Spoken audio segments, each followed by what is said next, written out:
Hello, good morning. അപ്പം ഒരു Friday early morning വ്ളോഗാണ് കേട്ടോ. ഞാൻ ഏകദേശം ഒരു 5:30 ആകുമ്പോൾ എണീക്കും. കാരണം മോൾക്ക് നേരത്തെ ട്യൂഷന് പോകേണ്ടതുണ്ട്. അപ്പം ഞാൻ എൻ്റെ ബ്രേക്ക്ഫാസ്റ്റും ലഞ്ചിനുള്ള റെസിപ്പിയും ഒക്കെ റെഡിയാക്കുകയാണ്. ചോറ് ആയിട്ടുണ്ട്. ചോറ് കുക്കറിലേക്ക് തന്നെ വേഗമാവും. അപ്പോൾ ഞാൻ ബ്രേക്ക്ഫാസ്റ്റായിട്ട് ഏത്തപ്പഴം പുഴുങ്ങിയതും പിന്നെ അതുപോലെ ഇതിപ്പോൾ ഞാൻ അടുത്ത് വാങ്ങിയ ഒരു 4-in-1 പ്രൊഡക്റ്റാണ് കേട്ടോ. അപ്പോൾ ഞാൻ രാവിലെ നമുക്ക് എഴുന്നേൽക്കുമ്പോൾ ഒരു സ്റ്റാർട്ടിങ് ട്രബിൾ ചെറുതായിട്ടൊന്നുണ്ട്. അപ്പോൾ ഞാൻ അങ്ങനെ ഒരു മെല്ലെ സ്ലോയിലൊക്കെ തുടങ്ങുള്ളൂ, പിന്നെ ഫാസ്റ്റ് ആയിക്കോളും ഓട്ടോമാറ്റിക്കായിട്ട്. അപ്പോൾ ഞാൻ രാവിലത്തെ പണികളിലൊക്കെ നടക്കുകയാണ്. അപ്പം ബ്രേക്ക്ഫാസ്റ്റായിട്ട് ഏത്തപ്പഴം പുഴുങ്ങിയതും അതുപോലെ തന്നെ ബുൾസൈയാണ്. അപ്പം ഞാൻ എന്താ പാൽപാത്രം വയ്ക്കാൻ വേണ്ടി കണ്ടു. നേരം പോലെ പരിപരാ വെളുക്കുന്നേ ഉള്ളൂ. നേരം ഒരു 6:30 സമയം തോന്നുന്നു. അപ്പോൾ ആ വഴിയാണ് ഞങ്ങളുടെ പാൽക്കാരൻ വഴി. അപ്പം പാൽപാത്രമൊക്കെ വെച്ച് പുലരിയുടെ ഇളം തണുപ്പൊക്കെ ഒന്ന് ആസ്വദിച്ച്, ഇളം കാറ്റൊക്കെ ഉണ്ട്. ഈ നവംബർ ഡിസംബർ മാസമൊക്കെ ആകുമ്പോൾ പിന്നെ ഞങ്ങളുടെ അടുത്ത് പാടം ആയതുകൊണ്ട് തന്നെ ആ സൈഡിൽ വീടൊന്നുമില്ല. അപ്പോൾ അവിടെ നിന്നുള്ള പാടത്തുനിന്നുള്ള നല്ല കാറ്റും നല്ലൊരു വിഷ്വലൊക്കെ നമുക്ക് കിട്ടും. മൂടൽ മഞ്ഞൊക്കെ ആയിട്ട് നമുക്ക് വീഡിയോയിൽ അത്രത്തോളം കാണുന്നില്ലല്ലോ, പക്ഷേ നല്ലൊരു വിഷ്വലാണ് കേട്ടോ. അപ്പോൾ പിന്നെ പാൽപാത്രമൊക്കെ വെച്ച് കഴിഞ്ഞ് പിന്നെ അപ്പോഴേക്കും പത്രക്കാരൻ എത്തിയിട്ടുണ്ട്. അപ്പോൾ പത്രം ഒക്കെ എടുത്തിട്ട് പിന്നെ വീണ്ടും നമ്മുടെ കിച്ചണിലേക്ക് എത്തുകയാണ്. എല്ലാം ധൃതിയിലൊക്കെ ഓടി നടന്ന് ഷടപടി ധൃതി സ്പീഡാണ് കേട്ടോ. എനിക്ക് സത്യം റിലാക്സ് ചെയ്ത് ചെയ്യണം തന്നെയാണ് എപ്പോഴും ഇഷ്ടം. അപ്പോൾ നമ്മുടെ ബുൾസൈ ഇവിടെ റെഡിയാകുന്നു ഗൈസ്. ബുൾസൈ അഭിജിതൊക്കെ നല്ല ഇഷ്ടമാണ് ബുൾസൈ. അങ്ങനെ ഞാൻ വീണ്ടും നമ്മുടെ ഏതാണ് കിച്ചൺ വർക്ക്, ഞങ്ങളുടെ കയ്യിൽ ക്ലീനിങ്ങും നടക്കും. പിന്നെ രാവിലെ വേറെ ഐറ്റം ഒന്നും ഉപ്പേരികൾ ഉണ്ടാക്കിയാൽ എപ്പോഴും ഉപ്പേരി ബാക്കിയാവുന്നതുകൊണ്ട് തന്നെ ഞാൻ എപ്പോഴും മിക്ക ദിവസവും സോയാബീൻ ആയിരിക്കും കേട്ടോ. അല്ലെങ്കിൽ ചിലപ്പോൾ ഫ്രൈഡ് റൈസ് മിക്സഡാക്കി വയ്ക്കും. ചിക്കനൊക്കെ ഉണ്ടെങ്കിൽ പിന്നെ ചിക്കൻ കറി മാത്രം മതി, അങ്ങനെയൊക്കെയാണ്.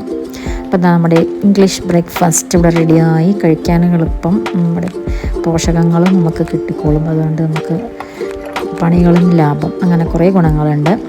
അപ്പോൾ നമ്മുടെ ലഞ്ച് ബോക്സ് വിത്ത് സോയാബീൻ ഇതാകുമ്പോൾ പിന്നെ ഫുള്ള് ചോറ് കഴിക്കും, ഒന്നും ബാക്കി ഉണ്ടാവില്ല.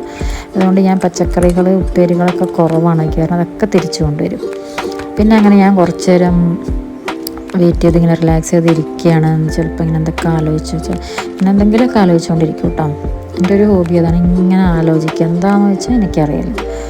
അപ്പോൾ അങ്ങനെ ഇരിക്കുമ്പോൾ നമ്മുടെ ഇപ്പം റീസെൻ്റായിട്ട് ഞങ്ങളുടെ നാത്തും ഗുജറാത്തിൽ നിന്ന് കൊണ്ടുവന്ന മാലയും ഒരു വളയും ഡിഫറെൻറ്റ് ടൈപ്പ് വളയൊക്കെയാണ് കേട്ടോ. കണ്ടപ്പോൾ ഒരു കഥ തോന്നിയപ്പോൾ ഞാനൊന്ന് കാണിച്ചു എന്നുള്ളൂ. എൻ്റെ കയ്യിൽ കുറച്ച് ലൂസാണ്.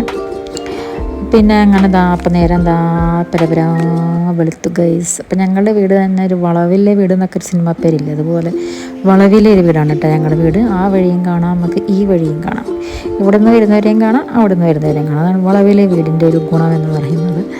അപ്പോൾ അങ്ങനെ അപ്പം ഞാൻ സ്കൂട്ടറൊക്കെ സ്റ്റാർട്ടാക്കി അഭിജിത് തന്നെ മെയിൻ റോഡ് വരെ കൊണ്ടുവിടണം.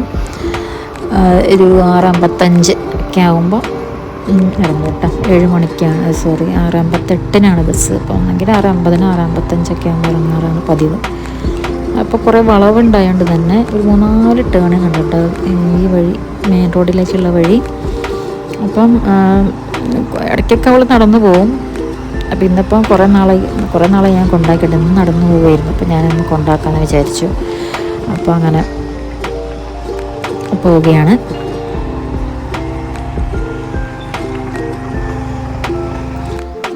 അങ്ങനെ ബസ് വന്നു ഗൈസ്. ടാറ്റാ. അഭിജിത്ത് അങ്ങനെ കയറിപ്പോയി.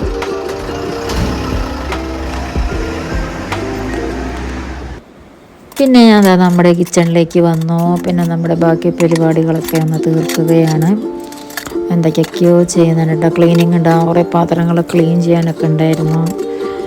അതൊക്കെ കഴുകി അത് സ്ഥലത്തൊക്കെ വെക്കുകയാണ്. അപ്പോൾ നമുക്ക് എപ്പോഴും നേരത്തെ എണീക്കുകയാണെങ്കിൽ നമുക്ക് ഒരുപാട് ടൈം നമുക്ക് റിലാക്സ് ചെയ്ത് ജോലി വർക്ക് തീർക്കാൻ പറ്റും കേട്ടോ. അപ്പോൾ കാരണം എനിക്ക് 9:30 ഇവിടെ നിന്ന് ഇറങ്ങിയാൽ മതി, അല്ലെങ്കിൽ 9 മണിക്കൊക്കെ ഇറങ്ങിയാൽ മതി. കാരണം നമ്മുടെ വീടിൻ്റെ അടുത്താണ് നമ്മുടെ ജോലി സ്ഥലം, എൻ്റെ സ്കൂളൊക്കെ.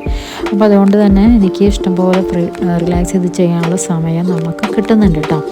എന്നാലും 5:30 എണീക്കണം, കാരണം 7 മണിക്ക് ട്യൂഷന് പോകേണ്ടതല്ലേ. അപ്പോൾ അങ്ങനെയുള്ള കാര്യങ്ങളൊക്കെയാണ്. പിന്നെ ഇടയ്ക്ക് ചായയൊക്കെ ഉണ്ടാക്കി ചായയൊക്കെ കുടിച്ച് കൊണ്ടിട്ടാണ് പിന്നെ ഞാനൊന്ന് ക്ലീനിങ് ഹാളിൽ വന്ന് കുറച്ച് തുണികളൊക്കെ ഇവിടെ കുറച്ച് മെസ്സിയായിട്ട് കിടക്കണ്ടായിരുന്നു. അപ്പോൾ അതൊക്കെ ഒന്ന് ക്ലീൻ ആക്കാമെന്ന് വിചാരിച്ചു. പിന്നെ ഞാൻ 7 മണിക്ക് ആവശ്യത്ത് പോയി കഴിഞ്ഞാൽ 7 to 8:30 വരെ 1.5 മണിക്കൂർ എനിക്ക് ഫ്രീ ടൈം കിട്ടും. എന്തെങ്കിലുമൊക്കെ ജോലി ചെയ്യാനുള്ള ടൈമൊക്കെ കിട്ടും കേട്ടോ. അപ്പോൾ അതേ ഞാൻ പിന്നെ പിറ്റേ ദിവസത്തെയാണ്. പിറ്റേ ദിവസത്തെ ബ്രേക്ക്ഫാസ്റ്റ് ഓട്സും ഏത്തപ്പഴം നെയ്യിൽ പൊരിച്ചതും ബുൾസയും. അപ്പോൾ മോൻ വന്നിട്ടുണ്ട്. അപ്പോൾ രാവിലത്തെ ബ്രേക്ക്ഫാസ്റ്റ് എന്ന് അതാക്കി, കാരണം ഓട്സ് കുറച്ച് ഇരിക്കുന്നുണ്ട്. അപ്പോൾ അങ്ങനെ ഏത്തപ്പഴം ഇരിക്കണ്ടായിരുന്നു. അങ്ങനെ ബ്രേക്ക്ഫാസ്റ്റൊക്കെ അവന് കൊടുത്ത ശേഷം ഞാനും കുറച്ച് കഴിച്ച ശേഷം കുട്ടികൾക്കുള്ള USSൻ്റെ കൊടുക്കാനായിട്ടുള്ള പ്ലാനായിരുന്നു ഓൺലൈനായിട്ട്. അങ്ങനെ അതും കൊടുത്തതിന് ശേഷം ഞാനിങ്ങനെ കുറച്ച് നേരം പാട്ടൊക്കെ ഇങ്ങനെ മൂളിപ്പാട്ടൊക്കെ പാടി ചായയൊക്കെ കുടിച്ച് ഇങ്ങനെ ഇരിക്കുകയാണ് കേട്ടോ ഗായ്സ്.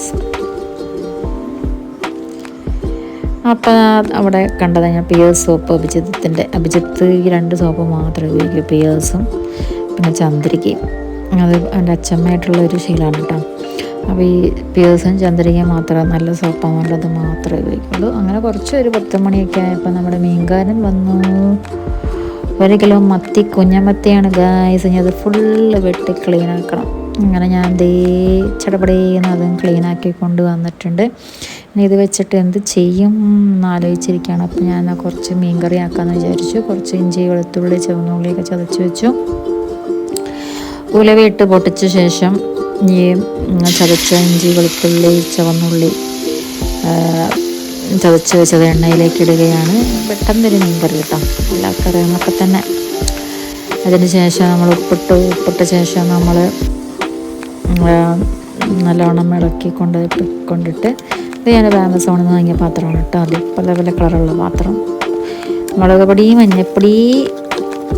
മഞ്ഞൾപ്പൊടി, മല്ലിപ്പൊടി ഇതൊക്കെ ഇട്ടിട്ട് ഒന്ന് ചൂടാക്കി അതിൻ്റെ പച്ചമണം പോയ ശേഷം നമ്മൾ കുറച്ചൊരു വെള്ളം ഒഴിച്ചിട്ട് അത് പേസ്റ്റ് പോലെ ആക്കുന്നു.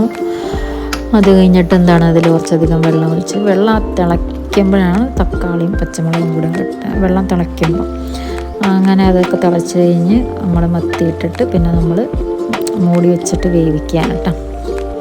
ഇത്രേ ഉള്ളൂ നമ്മുടെ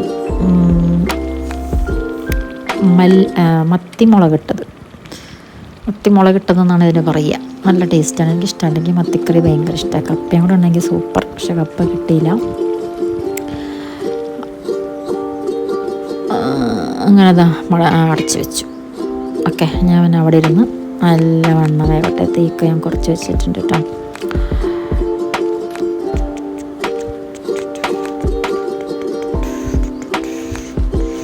പിന്നെ ബാക്കിയുള്ള മത്തി ഞാൻ കുറച്ചെടുത്ത് ഫ്രിഡ്ജ് വെച്ചിട്ട് പിന്നെ ബാക്കി ഇത്ര ഉണ്ടായിരുന്നു കേട്ടോ. അപ്പോൾ ഞാൻ വിചാരിച്ചു മീനച്ചാറുണ്ടാക്കാം. അങ്ങനെ മുളക് പൊടിയും ഉപ്പൊക്കെ തിരുമ്മി ഇങ്ങനെ വെച്ചു. ഓക്കെ, അപ്പോഴേക്കും നമ്മുടെ പച്ചക്കറിക്കാരൻ വന്നു. അപ്പോൾ അയാളുടെ കയ്യിൽ നിന്ന് കുറച്ച് പച്ചക്കറി, സവാളയൊക്കെ തീർന്നിരുന്നു. അതൊക്കെ വാങ്ങി ഒന്നും ഷൂട്ട് ചെയ്യാൻ പറ്റിയില്ല. അപ്പോൾ ആ പച്ചക്കറി വണ്ടിയാണ് ഇവിടെ നിൽക്കുന്നത്. മിക്ക ദിവസവും വരും. അതൊരു വലിയ ഉപകാരമുണ്ട്. നമുക്ക് ചിലപ്പോൾ പച്ചക്കറി തീർന്നിരിക്കുമ്പോൾ മാക്സി വന്നിട്ടിട്ട് പുറത്തൊന്നും പോകാൻ പറ്റില്ല. അപ്പം ഇത് നല്ലൊരു ഉപകാരമാണ് ഈ പച്ചക്കറി വണ്ടി. അങ്ങനെ നമ്മുടെ മത്തി പിന്നെ എണ്ണയിൽ ഫ്രൈ ചെയ്യുകയാണ് ഗൈസ്. പിന്നെ ഒന്നും എനിക്ക് ഷൂട്ട് ചെയ്യാൻ പറ്റിയിട്ടില്ല. അപ്പോൾ പ്ലീസ് എൻ്റെ ചാനൽ സബ്സ്ക്രൈബ് ചെയ്യുക. Okay, by.